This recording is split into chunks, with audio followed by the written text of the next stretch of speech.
recording now. All right. Welcome to another episode of the Asoluka Podcast.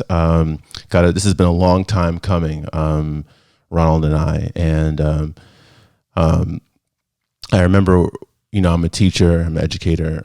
And my previous school that I worked in, I was the only Black man for the 7 years that I'm there in the upper division. And I remember coming to the orientation of my new job, and at the table was Ronald.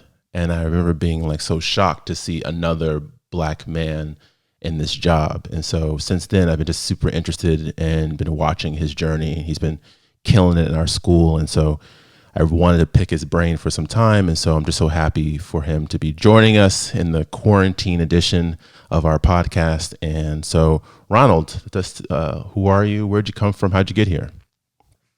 Yeah, big question. I am the product of a lot of God-fearing people as a start. And I think that religion, but more importantly, faith is kind of what ended up putting me into the teaching profession, despite, a lot of the things that you grow up hearing in at least the strain of household that I grew up around, being a doctor, lawyer, engineer, architect, something that had an advanced degree and made a good amount of money. That was pretty much. But if anything else, I'm someone that cares about other people's children. And I think what motivates me most, especially in this field and in life, is making sure that we undo some of those systemic issues that have happened over time that have put on the false narrative that some people's children deserve all the gifts of life and other people's children deserve only a fragment of that. Yep. And so I think if anything else, that's what motivates me on like an intrinsic, deeper level. But who am I like on a basal level? I'm a millennial living in St. Albans, Queens, Southeast Jamaica, born and raised here in New York, product of Hempstead, Strong Island, and Queens, little New York City suburban hybrid. And I'm somebody, at least in our work context, who is not a product of any of the schools in which I'm currently educating. I've had similar experiences going to parochial education, but nothing that prepares you for, the New York City independent school circuit and all that comes with it. Right. So if anything, you could say that I am an imposter in this space, but as I've grown older a bit, I've realized that there's not much impostering that I'm doing, which is a whole different conversation. But so that's who I am. In short, I'm crazy. And that's okay. That's kind of who I am. That's it. It's definitely crazy to get into this space, this education space. One of the major challenges I had in college, I'm curious to get your story, high school, college. I mean, I didn't know I was going to be a teacher in college, but I knew it was not going to be your traditional doctor, lawyer, engineer thing. I didn't know what it was. I thought in college it would be an artist. I thought I would be like some sort of photographer / poet thing. And one of the major challenges I had in college was people telling me, you're going to a really good school. Why do you want to be broke? Why do you want to get into any profession that's not going to pay you money, especially as a Black man? You're supposed to be excellent, Black excellence, and you're going to this really good school and all that. So I'm curious, did you hear that same messaging? How did you navigate that then? And how do you navigate it now? Yeah, so I mean, I guess it kind of makes sense to go back to my high school journey. So, I grew up on Long Island for the majority of the second half of my formative years. And so, as most middle-class Black families did at that point in time, Catholic education was the most accessible, or really any other parochial education, because it wasn't as expensive as the schools that we teach at, but you could still get a quality education and get the private school appeal. And so that was a big push. So what was unique about that space is there were plenty of other Black boys in my class. However, when you get into the honors and AP circuit, that number quickly begins to dwindle over your 4 years. So I found myself by the end of freshman, early sophomore year of high school being one of two, one of three. By junior year, it became I was the one in most of my classes. And so what happened is that my school, as I think most institutions that aren't used to dealing with, academically advanced young people of color, particularly Black men, the conversations that I had were more so around me being like this unicorn and people not really helping me synthesize down like what did I actually care about going into college. And so the reason why I think that's important to acknowledge is because I entered college knowing that I was really good at a bunch of different things, but not really focused on what my passion was. So, I went to, like, my dream school, I always tell this story, was to go to a HBCU because I'd been educated in mostly white spaces from pretty much sixth grade forward. And I was ready to be back in like a space that was more culturally affirming. Wanted to go to Morehouse, but then of course I went to a place like Syracuse because the name. And then also like financially, I'm not in as much debt as I probably would have been in had I gone to Morehouse. Give or take, I don't know where life could have taken me. I could have done something great, who knows? But that was a decision that I made. And so entering Syracuse, I was a biochemistry and political science double major with the intention of going into like medical policy or some degree of like high-powered medicine. Was I passionate about medicine? No. And it's funny because like, I got into, before I even got into college, on the application process, I got into one of the most competitive programs in New York State called the Sophie Davis program, which gives you a BS and an MD in the course of 6 years. And like the program admitted me, full ride, gave me even a living stipend. And I was like, yeah, no, I don't want to go there. So I think at that point in time in my life, as a 17-year-old, I knew that I really wasn't buying into like the doctor, lawyer, architect, engineer trajectory. But I said, you know what, to make my family happy for turning down this really amazing New York State program through CUNY, I'll go to Syracuse. They can say, my son, my grandson, whomever goes to this high-powered school. But what I always say is teaching found me. I was biochem and poli-sci my first 2 years. Then I hit junior year. I was deep into my policy courses. And like I had that moment where I was like, I don't really care about, organic chemistry and calculating molarity and all this other interesting stuff. I care more so about connecting people to resources and connecting resources that were not intentioned for people by some form of, governmental design to a group of people. So there are many ways to go about doing that. There are many approaches to that. But my junior year, I did a teaching program that spring down in New York City where they put us in a school that was probably one of the more underperforming schools in the island of Manhattan. I had to teach a class on policy and civic engagement. And although that was probably the most difficult semester of my life, I think what it did for me was really clarified as a spring semester junior that I care more so about education and I care more so about looking at schools because schools are such amazing incubators that if we approach them correctly, we can do some amazing stuff with other people's children. Right. But if we don't do it right, we can produce a lot of issues. And I think, not to bring up coronavirus, but I think it's manifesting so many of these conversations right now. I look at my own educational privilege and how it afforded me to even be able to work from home and not be concerned about a job. Longer conversation. No, yeah, but, we're gonna get to that. We got to go there. I think that's crucial. So junior year was it. That summer after, I went to South Africa with a dope professor, Dr. Tim Eatman, who was a sociology of education professor, who got me to think on an intersectional level, and that was pretty much it. Senior year, I officially, I said thank you for all these lovely science credits that are on my transcript, but I'm gonna stick. I had enough credits to double major in something else. I was political science policy. I wrote my thesis on Black boys in education in New York and then stayed on for a master's degree in education. So here we are. So, education found me, but back to my opening, I come from a family of God-fearing people and a lot of preachers. So it wasn't like this is atypical. It's almost to be expected. And as if you know a lot about Black history in America, teaching and preaching makes a whole lot of sense, especially for Black men. Right. So I find myself actually more centered in a better space now. Wow. And I didn't know you took science courses. Yeah, man. I was real into it. I was up in Orgo. Oh my God. Did you enjoy those classes? Were you in those classes thinking like, yeah, I like this? That's a good question. So, back to like my high school story about not being taught how to hone in on passion. Right. I entered those courses because I was good at them, So like went through the biology courses, took the math courses.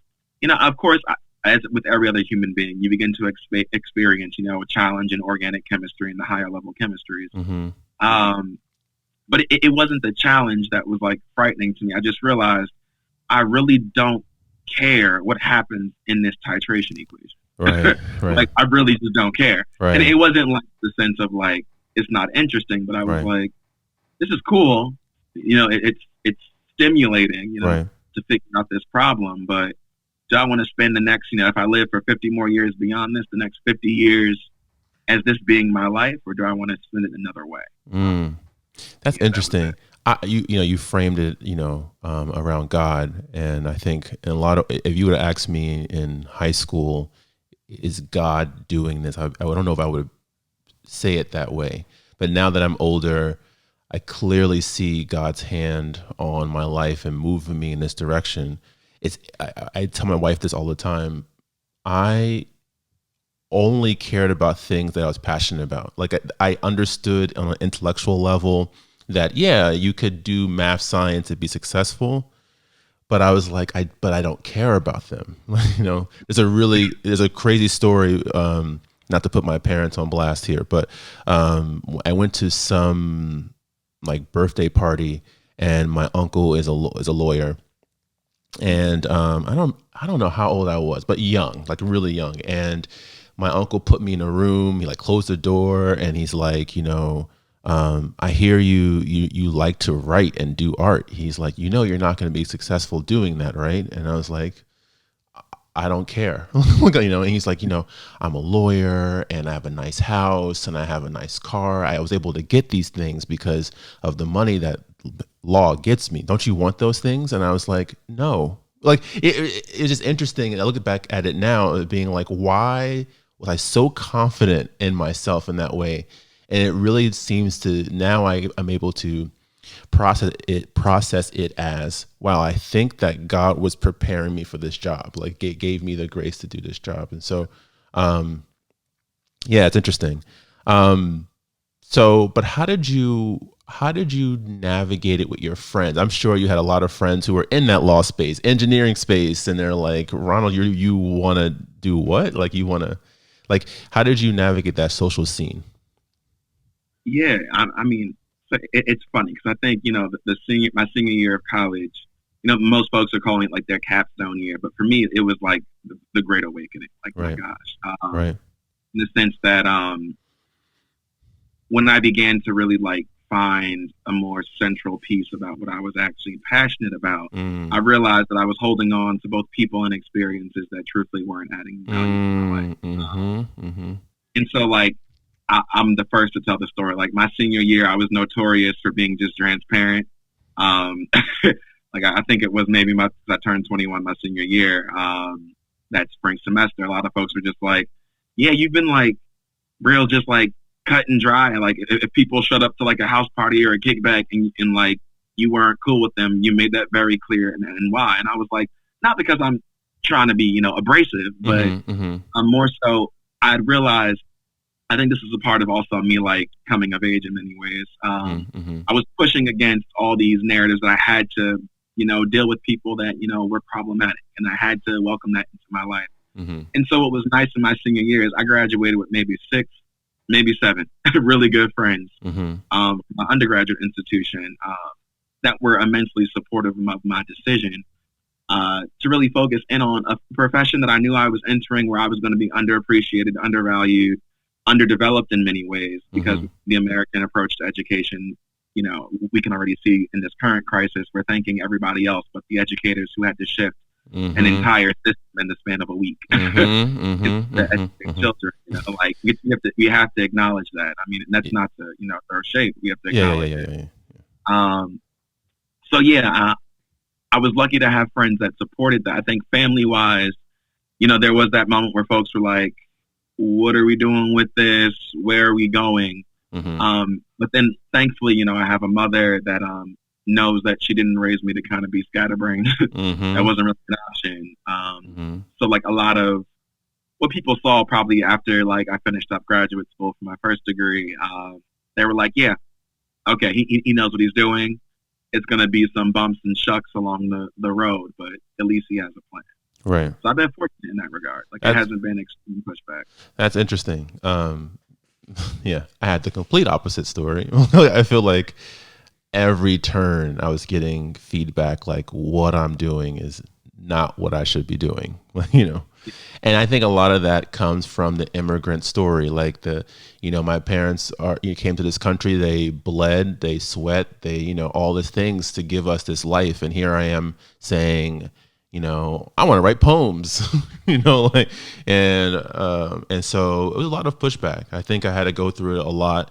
And I think as my parents and the people around me started to see the success I was doing, I was making and the things I was trying to do, where people started to realize, okay, let's just sit back and watch Chitty do this thing, because I think there's something else happening. Again, I think God moved in my life in a lot of ways to really make it clear that I need Chitty doing this, and so, and now like everyone around me is like super proud that I do this, but it wasn't always like that. So, that is that. So you went into go ahead. Yeah, I was like, that just like brought a thought up in my head. Yeah, I think part of it is really, people don't always understand vision in that direction. Like, I think that's so critical. Like, and it's difficult for me because like I'll explain to people what like I think I want my life to be about, right? And some folks are like on brand, get it. This is Ronald to the T. Other folks get really confused, and I'm like, you know what? If you're confused, it's okay. It's my vision. You don't have to really understand it. Right. Just like sit back and watch. Yeah. It's true. Charter school. You started. That was your first intro to the education space. What attracted you to that world, and why did you ultimately leave it? Yeah, so all of my graduate training, and so like for context, I graduated from my program early, so I started working early. So all of my graduate training was in the public school system here in New York State, which I loved. But in reality, when it got down to it, I did my student teaching placement at a really well-known charter network here in the city. And I was so mesmerized by the commitment to other people's children. Like that was just so, that like just oozed all over the building. Yeah, so that's what really attracted me into the charter space. Because of course I had offers from amazing public schools here in the city doing really amazing work, mission-oriented work. Right. But obviously your first teaching experience and introduction has like this weird seducing effect on you. And so I was like, I've started some time here. I've been here for a placement. Let me put in the good work of continuing my time here. So that thought stayed for probably the first 12 weeks of my time. Wow. But then once we started getting into like the November, December season, and once I started seeing, I guess the honeymoon phase kind of ended. Yeah. And I started seeing the orientation for policy and the focus on what professionals really cared about in this space. It became disheartening. So for me, I taught a subject that was tested and my kids did fine. Like they did well. That was great. But I hated that, I was teaching Black and brown children the ideas of compliance, the ideas of fitting within a rubric, the ideas of not to question something too much, opposed to where I get the luxury now. I hate to say the word luxury of like teaching kids, this document says this, but like, let's be skeptical. Do we even believe this? This author is saying this, but we know there are some other voices that are missing. Let's interrogate that. And that can be the discourse that we write our 5-paragraph essay in, And I just felt so limited. And of course, there are ways to teach in other ways and not to an exam, but then getting penalized for pushing kids to, think beyond the exam was difficult. And of course, I had the opportunity to teach an elective. So I taught African American studies, but because it wasn't test aligned, like the culture in the school and the culture among students were like, yeah, this class is interesting, but like, if it comes down to homework, I'm going to do the Algebra 2 trig homework because that's for an exam, and I'm not going to do your homework. And I'm like, but my homework was for you to go home and interview one person about your name story because we're looking at nomenclature of Black names. Like it was all these things. And so what ultimately pushed me to leave was, I found myself like, I know I care about kids. I know I care about their development. But am I going to be complicit in a system where I'm teaching Black and brown kids to be compliant? And I couldn't sit well with that. I couldn't sit well with the focus on limiting my own self as an educator for the sake of an exam. And then also, like, there are the other things in charter schools, depending, not all, not to generalize, but in some, like, they police the adults like their children, So, like, I used to have to sign a book when I got to work to prove that I was there on time for a morning meeting. And all these small things where I was just like, do you trust me as a professional, or are you trying to micromanage me so that if I have to get fired, you have a record? Right. I just didn't like living that way. I realized that I was like physically depressed by like the time March got around, because March in the public school system is like that evil month that seems to never end. And I was just like, yeah, no, this can't be it. So it was a tough decision because I loved my kids. I loved the mission of the organization that I worked for, but the articulation of that in the school just wasn't on brand for me. And had I not left when I did, I guarantee I wouldn't be a teacher right now. I think I would probably give this place maybe one more year. Yeah. And then you probably would have caught me in someone's business school, now working at Goldman or something, just because I was so disenchanted by the time I left that place. Yeah. That's real talk. How long were you there? 2 years. Yeah. I did 1 year. That's crazy what you just said. That if you would have stayed there longer, you would have not been a teacher, and you'd have been, no offense to Goldman, but working at a place like Goldman Sachs. But that's real. That's a real thing. And you see it a lot. I mean, I don't know. I have very rough data on this, so let me just say that. But when I talk to people who've either done Teach for America or the charter school thing, they'll say, I've been there, I went there or taught there for 2-3 years, then went to law school, or 2-3 years, got my MBA. And I'm curious, if the framework of the charter space was different, do we retain those teachers and retain that brain power that could have helped really revolutionize those spaces and innovate in ways that maybe we don't get that innovation as much. That's crazy. Yeah, I did 1 year. I think very similar to you. I just couldn't do it. And I love my students. I love them. To this day, I think about them like, man, that was a special group of students that I taught. I just couldn't be in that environment. It just wasn't for me. I don't want to shade the charter school thing. It just wasn't for me. I just wanted to be more creative. I think my story was that, we got observed a lot. You know this. We got observed it felt like a lot, like every day it felt like, by our, department chair and the principal. And I remember there was a student who we were reading A Death of a Salesman. And in that book, it's all about capitalism, and one person wants to live off the land, another person wants to sell I think vacuum cleaners. And Biff was like the person, he wanted to live in the countryside, and he wanted to do those things. And it seemed like the book is saying that character is noble because he doesn't want to live in this capitalistic world, and he wants to live off the land, and he wants to live this organic, natural life that's not led by money and what have you.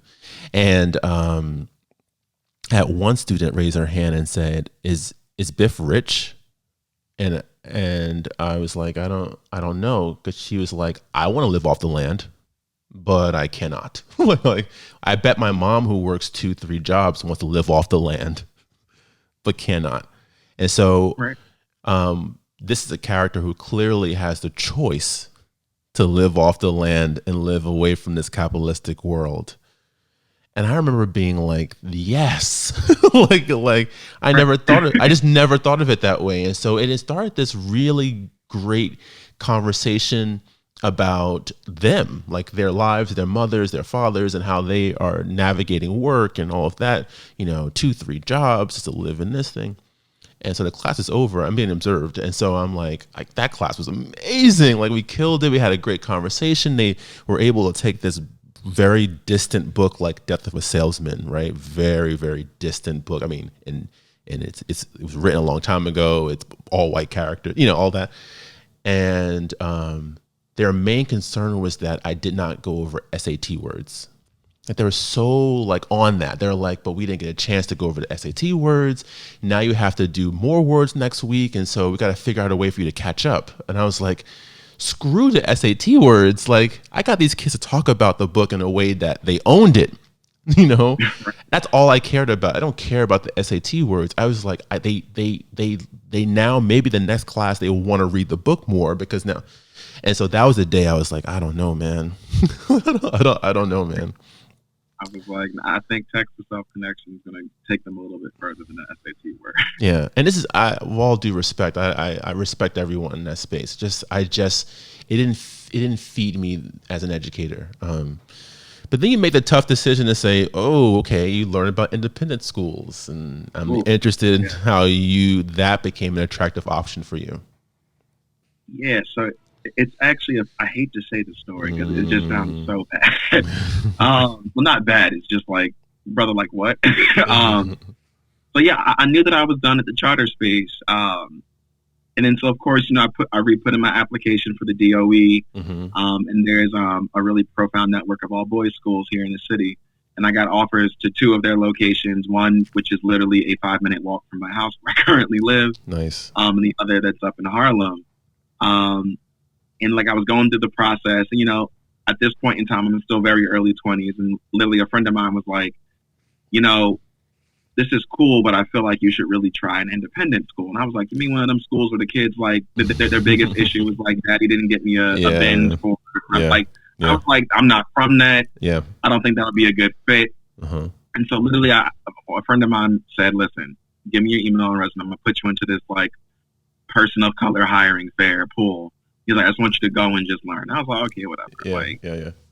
Okay.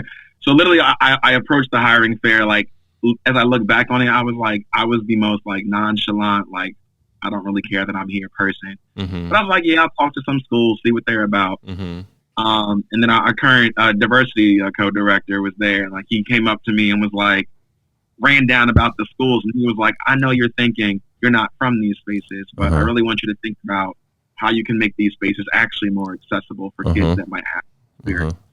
And I was like, okay, white man, talk to me. Like, give me more. And so like, I left the hiring fair. Like, I learned a lot about these schools. Like, it was cool to see schools that were like mini colleges. But it was also foreign to me, because I went to a Catholic school, but like, Catholic education doesn't, at least in my experience, didn't operate where like a school had like this mission statement that seemed very like much like a college. And we didn't have, like, I still had to go through the New York State Regents exam system when I was in my school. These schools aren't held to that. So I was like, how do you even measure accountability of teachers? And like all these questions I had. Right. But I think what ultimately got me into these spaces, and I think what has sustained me in these spaces, although it's been a very interesting 3 years now, has ultimately been thinking about, this is like the African American Studies major in me, is like, these are spaces that were physically created in many instances to be exclusive and to codify a really specific type of elitism. But now, what does it look like to take those spaces and put, folks of color, particularly Black men and women, I think is an important group to focus on in the American context, in positions of leadership, of teaching, of decision-making in these spaces? Because what does that then do to this whole paradigm of elitism and exceptionalism in this country?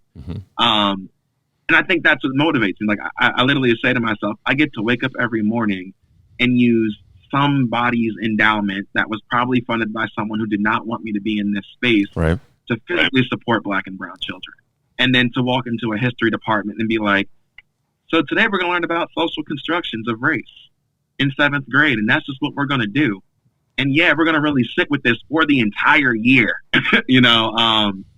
It energizes me because although not all my kids look like me, like they did in my previous setting, I know that the work that I'm doing is not devalued, but it actually has the same value Because I'm doing the same work of educating other people's children, but I'm also in a space where I can actually speak truth to power more directly. Like, quick aside, like, I think what's actually brought me joy this year is having a 7th grader go home who lives on the Upper West Side where they can see Central Park. And I taught my Seneca Village unit about how Central Park was like a pretty racist construction. And having like the kids say, "Dad, I don't want to go to the park today." And the dad's like, "Why? You know, it's a beautiful day." It's like, so I can walk over probably someone's grave or someone's community that was never acknowledged. And I'm like, yes, you are getting the point. Right. Because, like, yeah, you have this privilege, but, you know, privilege also can be held accountable. And you can also be reflective within that. So that's how I got into these spaces. I literally tell everyone, I'm like, I'm just kind of here figuring it out because I don't know what this space is. I feel like I've woken up in Narnia and haven't left. And every day is something new. But I think what is important about these spaces is really speaking truth to power and really making these spaces adjust when they don't want to, or they're slow to move because of fear or because of fragility. I think that's what keeps me in them. Yeah. No, that was a lot. Like, no.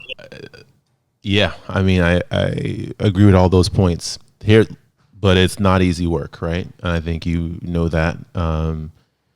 One educator told me when I was thinking about doing this, going into the independent school space, was that there's going to be one day that's going to cripple you. Like a day it happens. It's like you're fine and you like are operating under the framework you just said so great, Ronald, about, you know, you're educating people's children, you're bringing truth to power, you are innovating, you are providing a voice that they probably have never heard before, and then there'll be a day that it will like cripple you. And like he told me, you got to figure out what you need to tell yourself to get back moving. But be wary. That day will happen, and they will happen not every day. Maybe it'll be once a month or twice a month. You know, but what are the kinds of things that you tell yourself when you have one of those crippling days? Yeah, that's a great question. I think for me, because typically those days either happen around content that I'm pushing. Or around, in my other hat, the program that I oversee, pushing an institution to ask itself questions that it's not ready to ask itself. That's when those days typically happen. You know, I kind of think back to my grandmother, rest her soul, really thinking about, she would always say, you know, if it was easy, everybody would do it. Right. Everybody would do the job.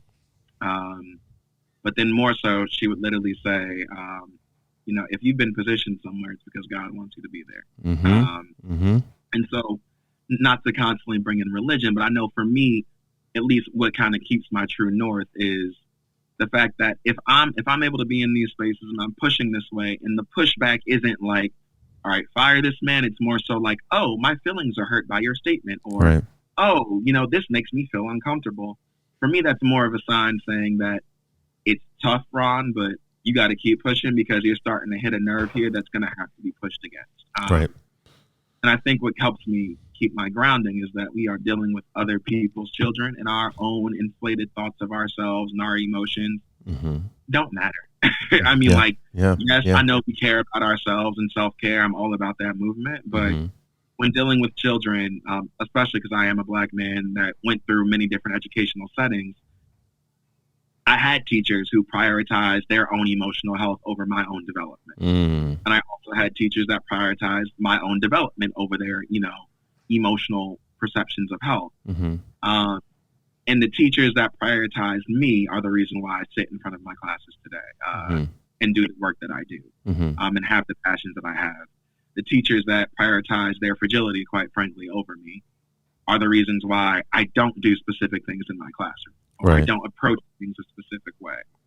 And that's what I think back to. Because, I mean, I think in education, it's a field where you give so much and you're criticized often, but not necessarily, people don't really understand the amount of weight that goes into saying I'm an educator. Your job, really, you can't have the 9 to 5 flow. We've all gotten that email at night from a kid who said, I'm experiencing X, Y, and Z. Right. And you're like, okay, let me switch into counselor mode and figure out how to get you the support that you need. Absolutely. You've been teaching longer than me, but like the idea of like kids coming back constantly and needing things and seeking out support. I mean, that started as early as my second year of teaching. And I was like, I'm barely out of college. Like, how am I supposed to be,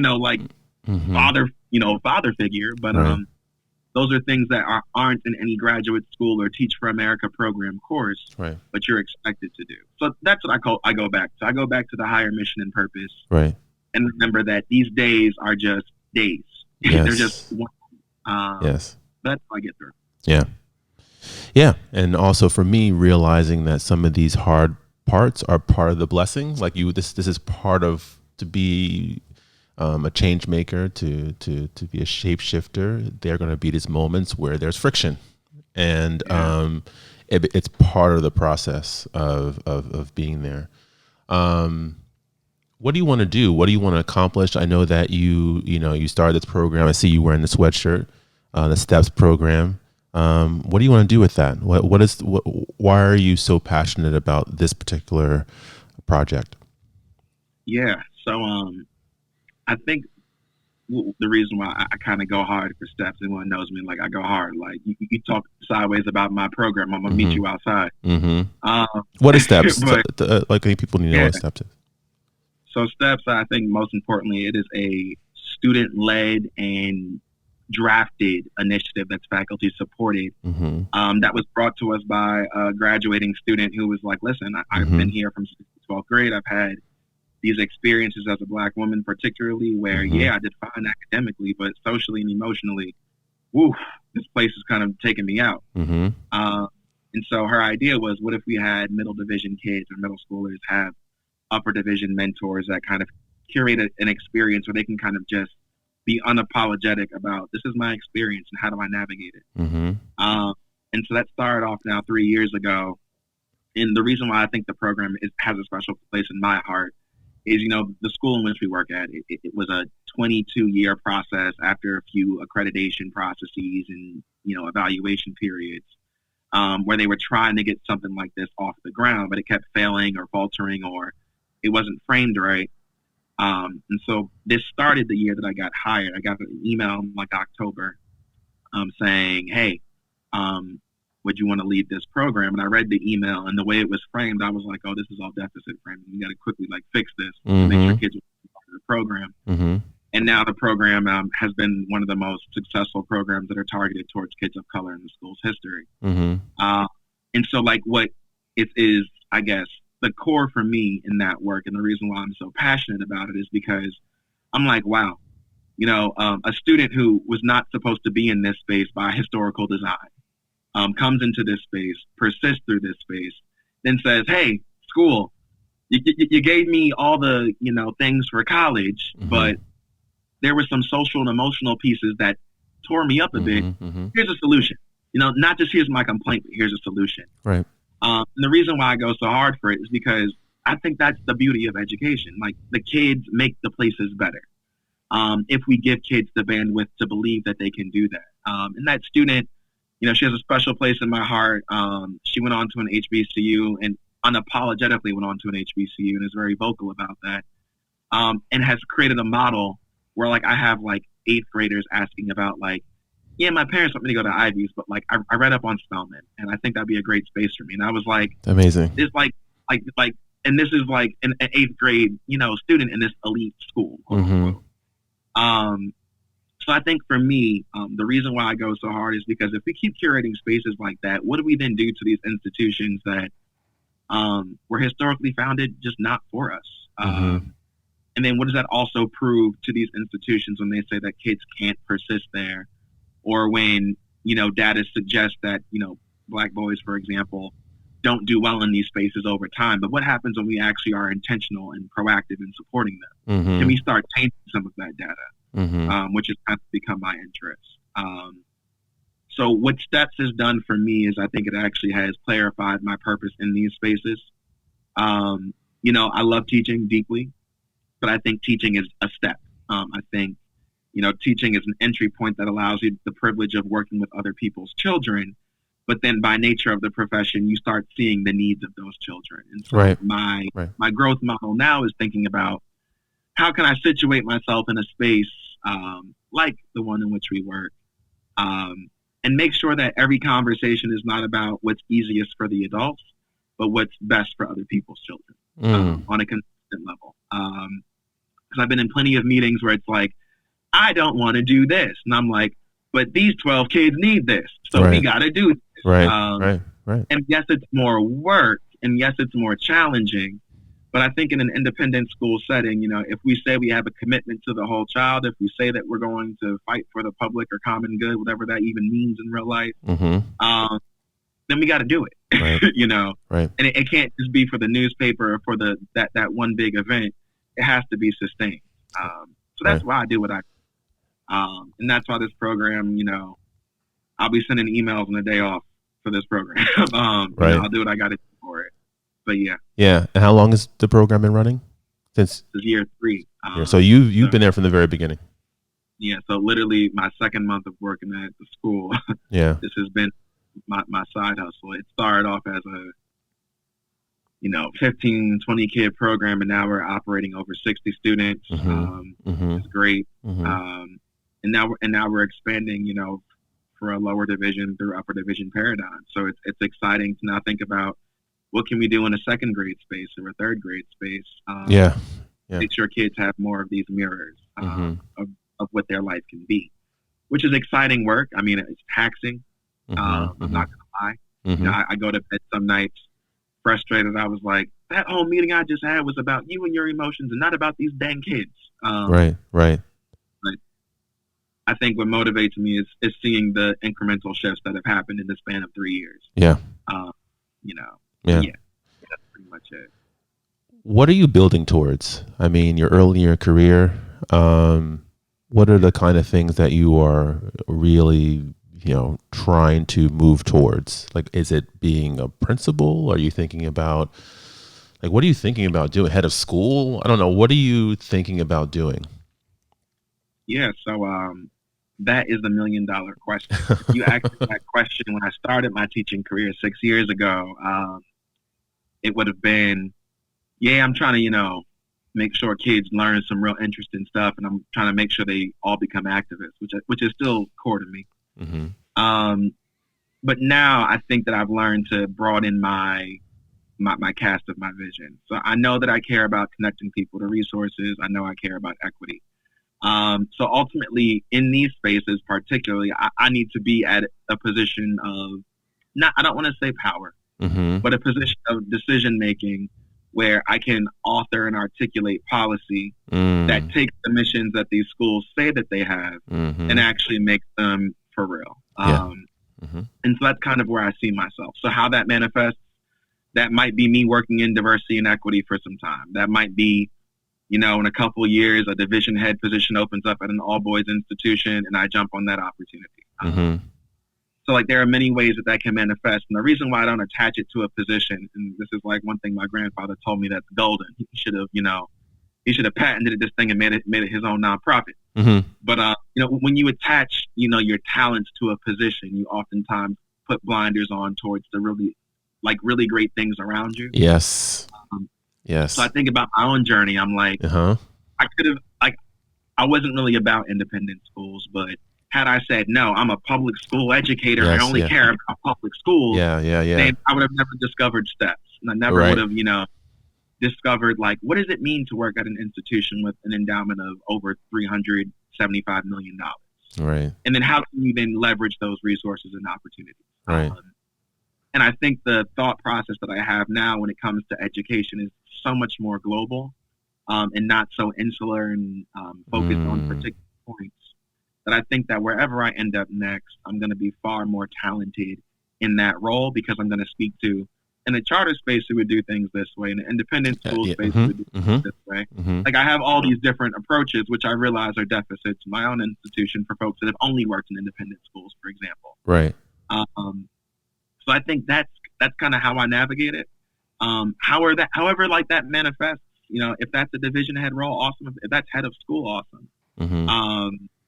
But for me, I'm trying to be intentional about not attaching my passions to positions because that could be one. But being pretty transparent, of course, like I want to have career growth. And so what that then manifests as is like, you know, this is like a side, we got to catch up later about some other stuff at work. But like even like if that means like going to like my head of school and saying, hey, I've showcased these competencies and I'm not seeing growth. So do you want me here or not? And just having that really transparent conversation. I think, you know, that has allowed me that confidence. Right. Because I think in these spaces, it's been the good old boys club, like your turn, now your turn, and your turn. Absolutely. And in the current economy that we in, especially with the teachers that are going to be hired in the next 5 to 10 years, you know, like they're not going to go to work in spaces where it's like, oh, I got to wait 15 years before I can, you know, even do anything that really has systems level impact. Like, no, right. That's not going to work. And so, long story short, the long-term goal is to make sure that I connect kids to resources, to make sure that I'm teaching schools how to articulate their missions in ways that actually are true. And if anything else, using an equity-based lens at every aspect of an institution. And I know that's difficult. I'm in a school leadership program now. How do you convert equity at every aspect of a school is a difficult paradigm. But if we say that the institution's committed to that, we got to do it. Right. You know, there's no option there. You got to do it. Right. Or just take it out your mission statement. Like, just don't put it there. Right. That's false advertising. I don't want to false advertise to families and children. Right. Yeah. Wow. Yeah. I love that. I wrote that down. Not attaching passion to our positions. I think that's an important. I'm gonna definitely think about that as well. You brought up charter school. I want to make sure that we say this because I think even though we had our challenges in that space, it taught us how to teach. It taught us how. Right. I am who I want to make this very, very clear. I am who I am as an educator because of that 1 year I spent at a charter school. It's my belief that every teacher in the country should have some level of teaching boot camp like we experienced because our class, it has brought a level of focus and intentionality to my classroom that it just makes it just more effective. Like the things that they taught us how to do, how to section off the different, the do nows are happening. And then we have a mini lesson and then there's the heart of the lesson. And we stop and jot. We do, it just made sure that it also created equitable classrooms. So, cause I'm always thinking about teacher talk time. Like, am I talking more than my students are talking? And so I'm thinking about the ratio. Is it right?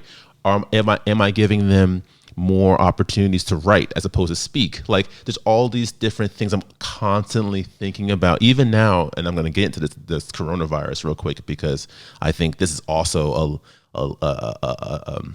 lessons and wisdom are in this thing too. Like even in this, like teaching online, I'm constantly thinking about like what I learned. Like how can I take what I've learned from the charter school space and bring it online? So how do I make use of the chat room as a place where we can write down different notes and people can read them and respond to them? Or if people are quiet on the Zoom call, I'm thinking, okay, maybe the idea of talking on a Zoom call is not their thing. So what else can I do? Can it be a Google Classroom discussion board? Or I'm always thinking about like different kinds of learners, and that's a charter school thing. And so, and that framework's going to help us as you move on in your career. You had that experience. You had this kind of independent school world where it's like, you can do whatever you want kind of thing. And so combining those two powers, it just puts us at an advantage later. Yeah, definitely. Coronavirus, a couple more places. Coronavirus, man, we were remiss to talk about this experience. But I want to talk about it from a different way. Like, I wonder what you're learning about your own passions, your own pedagogy, that will be useful to you when you return back to the classroom. Yeah, wow, that's $1 million question. So I mean, what I've learned in this season, because I know it's different in the upper school versus the middle school. We don't have the luxury of running our classroom as we would have done it anymore. We're now all the teaching teams using the same materials on the same online platform. which is great for the kids because, like, I mean, you know, you can now depend on all your classmates to help you through an assignment, things like that. So what I'm learning about me is that you know, oftentimes you're put in spaces where you have certain skill sets because of, you know, charter experience or because of having to teach in a particular way because, you know, you're a teacher of color. And then I have to now translate that to mostly white counterparts. And that has been a very interesting challenge for me. Not because like it's hard to collaborate, but, you know, when I'm designing a lesson, I always am going to place an objective on a document. Right. So the kids know this is exactly what I want you to do. Right. My directions are under 20 words. We're going to have some good, like real clear expectations throughout the document. And then people will be like, wow, this is just like so organized and like so streamlined. I'm like, well, yeah, because I'm not in front of my child. So I got to make sure they have certain things. Right. So I'm kind of learning how to collaborate in such a way to bring people into my mind a bit to see like why I approach things a certain way, especially from an equity standpoint. But it's also teaching me how to ask people, why do they do what they do? Right. You know, and like, why do they approach certain things the way that they do? So I think if anything, it's making my like teaching ear a little bit stronger because I have to physically ask my colleagues who design lessons that I have to teach online, like, why did you organize it this way? Like, what was your thought process in this? Which I think is exciting. For my kids more so, I know this is going to sound crazy, but coronavirus hit at a really great point. In the sense that, you know, as a 7th grade teacher, you know, March, April is kind of where kids, thankfully, most of puberty is done, and you're moving more so towards like okay, I'm like this little growing man or woman or whomever, and I'm trying to figure out how to show my independence. Right. And this is a prime opportunity, right? Like, you don't have Mr. Taylor there to kind of give you the guiding hand that I would. You're not going to have my like lovely whiteboard that has your 3 things as your buy-in for class that day. You're going to have a video of me and a Google Doc that's going to ask you to self-assess your own work. And I mean, I was just like blown away. Like, I've done it twice with my kids now. But I was like, here's some general observations I saw from your essays. Go back to your writing and reflect on these general observations. And like, my kids were putting down some dope stuff. Like, one kid was like, in my analysis, I didn't, you know, take use of social constructs enough when talking about the Gilded Age. And I was like, yes, that's why we teach. Like, go off, you know? And it was an exciting moment because it's like, yeah, that's what this is about. Right. So for me, I think I'm pushing for that more. Like, my kids have always naturally been independent because like that charter school model with the gradual release. Yep. And like try not to over scaffold. But now I'm like, what would it look like if in October, November, like I had kids doing that same work opposed to waiting into the springtime? Right. Right. Yeah. What would it look like in my classroom? So, I mean, I think it's making me a little bit more ballsy as an educator while also thinking, how do I collaborate with people that just have very different pedagogies and styles? Right. Which I think is infinitely helpful. Right. Right. Yeah, man. It's, I'm super curious. There's something also, I don't know how you mimic this in the real world environment, but because they're by themselves, like I don't know, I teach seniors, so very different framework. They seem super focused. Like there's a level of intensity around our conversations online that I'm like, how can I mimic that? Like, because they don't have anybody next to them. So it's like, it's their book, it's their notes, and then me. So I'm just curious ways we could, I don't know, I need to figure it out because we've had some really good conversations online. And a lot of that may just mean, you know, they're craving intellectual stimulation, you know, being at home. It could be that. But I'm just curious. Yeah, we had a really cool thing yesterday. I talked about the chat room thing where I made them, like, what are 5 things they're noticing in, we're reading American Marriage by T.R.A. Jones. And just 5 things you are noticing in chapter 1. And I had them write it in the chat room. And so people were like populating all these really good ideas. And I'm reading them through and I'm like, so I'm reading one good idea. I'm like, you know, Charles, tell me more about this idea you came up with. And then he like talked about it at length. And, you know, just having all these like updated document of people's writing and being able to pull it out and say, you said this thing, tell me more about that. I found that activated some of my more quieter students because, again, charter school thing where I read it out loud. So it prepares the student like, oh, he's reading my work. So automatically they're like listening, like, and I'm also saying, wow, that's a really good comment. Tell me more. That instant validation gave him the permission to speak his mind. And so, but that kid at school often feels like his work isn't as smart, so he won't say, so I'm like, how can if I can activate that kid online, what are some other ways I can do it in the classroom? Do we also have a Google Doc, that's on the screen at all times and they're writing into it? And I'm like, I don't know. I'm just curious how I can activate some of my more quieter students. The big question I guess I want to land on is, this more than I do as far as the exact stat of Black male teachers in this profession. Yeah. What's the stat? Yes, I know in the public school system, it hovers around 2%. Mm-hmm. Independent schools are a little bit harder to track. I have to check in AIS to see what the most recent data that they've produced is. Mm-hmm. But I know it's maybe slightly above that, but not very high. Mm-hmm. But remember, we're dealing with a much smaller subset exactly. of schools. Exactly. So either way, neither one of the numbers are over, I would say, 8%. Right. And of course, in the big cities around the country, like New York is slightly better. Yeah. And Philly, because they've done strategic initiatives, but those are just major urban centers. But nation writ large, we're hovering somewhere around 2%. Big question. Why do you think that is, and how can we improve that number? Man, you asked the history teacher, why do you think that is? God. So I'm gonna make this a 5 minute. Yeah. Yeah. So okay. So in short, I would say Brown v. Board is where it kind of starts. Brown v. Board is beautiful in that it encouraged school integration, but the mistake of Brown was putting the Black and brown babies in spaces in which they weren't accepted nor welcome.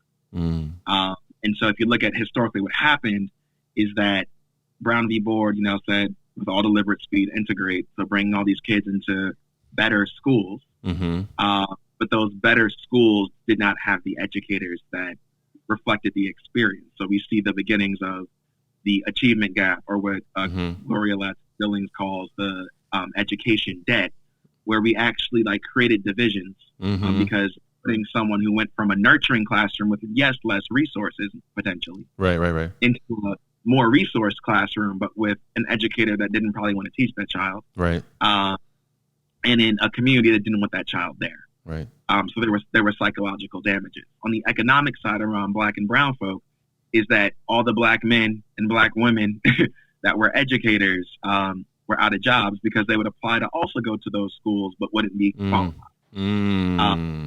So when people have these overly priced education conferences, we don't get why we don't have enough, Black men in the classroom. It's because in the 1950s and 60s, you pulled us out of the profession that we had the most access since probably antebellum and post, like teaching and preaching.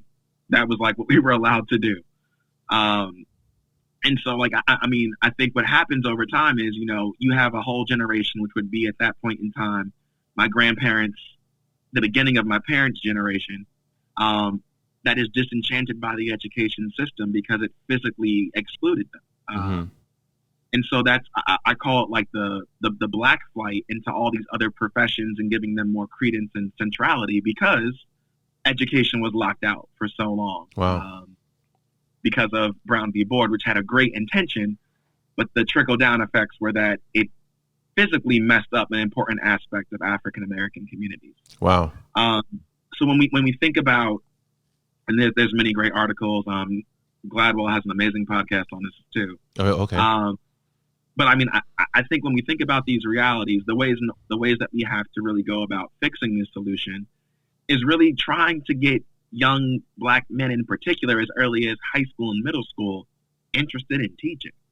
And I know that sounds crazy, but if you think about it, they're growing up in this context that is highlighting certain professions as being that's how you're going to make it out in life. Right. And probably your parents or other successful folk mirror that.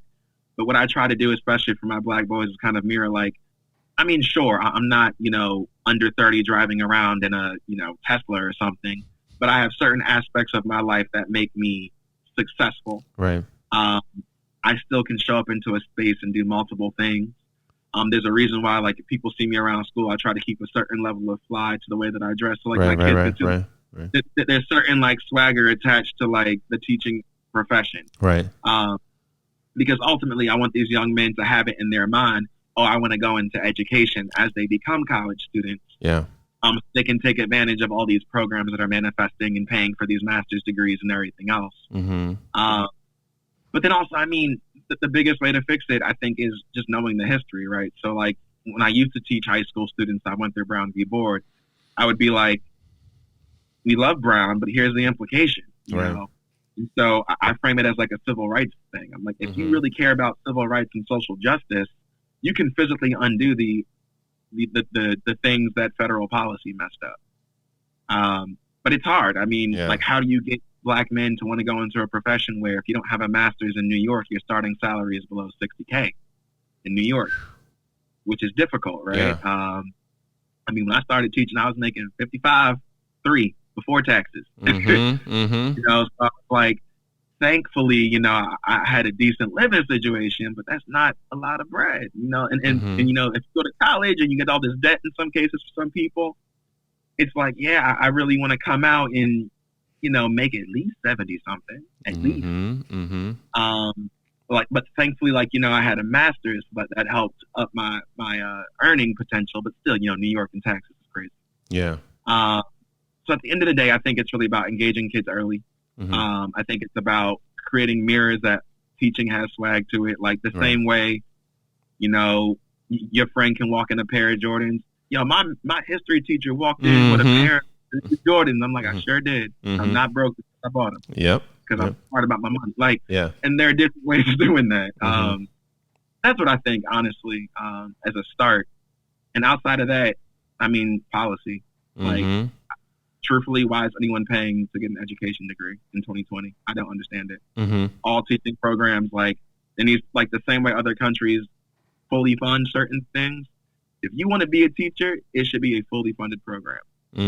Like, the federal government cuts that check because it's a critical need. There's a national teaching shortage. And if policy doesn't match it, sure, I can get all the scholarships from all the cool organizations, but that's like a handful of people. Like, what happens if the federal government says we're doing a special stimulus to support men of color going into teaching, where we will pay for your bachelor's and master's? I'm hard pressed that people wouldn't be like, "Oh, that's free school." No. Yeah, absolutely. Like, I'm hard pressed. Absolutely. Yeah, man. One of these days we gotta do a whole series on money. I think. Yeah, I think one of the major things that the light is not shed upon is that the potential to earn a good living as a teacher, a very comfortable earning as a teacher, and so I got to figure out a way to do it that doesn't compromise me and you, but cause I was telling my wife, like, we should talk about money, and she's like, don't ask that man about money. But I to hear the podcast, and I'm like, oh yeah, so I heard about your podcast, and no, but I think I got to find a way. Maybe we can figure it out how to be tactful about it, because if I was in college and I heard a podcast where it was a bunch of teachers of color, men, who were talking about, okay, this is the kind of thing I had to do to make sure that, I wasn't going to, be broke. Okay, I did X, Y, and Z. Here are the 4 things I had to do to make sure. I had to innovate, right? I had to think about, like, what can I do? Like, how do I lead steps? Like, how do I, go out and, things like that. There are ways that I would like to share with people that I think could be useful, but it's a hairy topic when you are employed by those places. So we'll figure it out. Man, this is we're at 1 hour. I want to thank you so much for this conversation. I feel like we hit everything. Did we hit everything? I feel like we hit a pretty good job of everything. Yeah, I think we talked about where you came from. You got a brother in school right now. Yeah, man. Yeah. Yeah, man. What does he want to do? So he's the research brain. Like I'm the fake research brain where I'll do enough so I could write a good, presentation. He likes to write long papers. Oh, So okay. he go on to be a sociologist looking Wow. at the intersection of race and economics, Wow. as well as the intersection of Black exceptionalism in HBCUs. Wow. Because he attends one, he has a lot of good questions about that. Right. So I'm excited to see where that takes him. He's a sophomore, killing it. I couldn't be happier. Cool. Like a proud parent. Yeah. That's great. I guess we should do the normal podcast thing of like, where can people follow you on Instagram and all those wonderful things? So you can first, I have a website. It's Ronald. I know that. RonaldJTaylor.com. You can pull up on there. But also Instagram is at Ronald J T Taylor, so 2 T's. Ronald JTT AYLOR. Yeah. And I have a Twitter, which is the same as that Instagram handle. Cool. I'm more so on Instagram, Twitter, and on and off. Yes. On and off relationship. Man, follow him. Ronald is doing big things. But yeah. Yeah. If there are any future or developing educators listening to this in the future, no question's a dumb question. Yes, please. That's the whole reason why we started this thing is to really, really create an online home and hub for information about this space and this profession. I would have loved to be able to stumble upon some information when I was in high school, college, that could have helped me on this journey. Ronald is doing big things and is someone you're going to be hearing about for some time. And so I'm happy I was able to steal him for this podcast. I didn't have to go through an agent or something. So that's cool. Thank you, Ronald. Thank you, everybody, for watching. And I'll see you guys on the next time. Have a good time. Be restful, be safe, be healthy, and drink some water and wash your hands.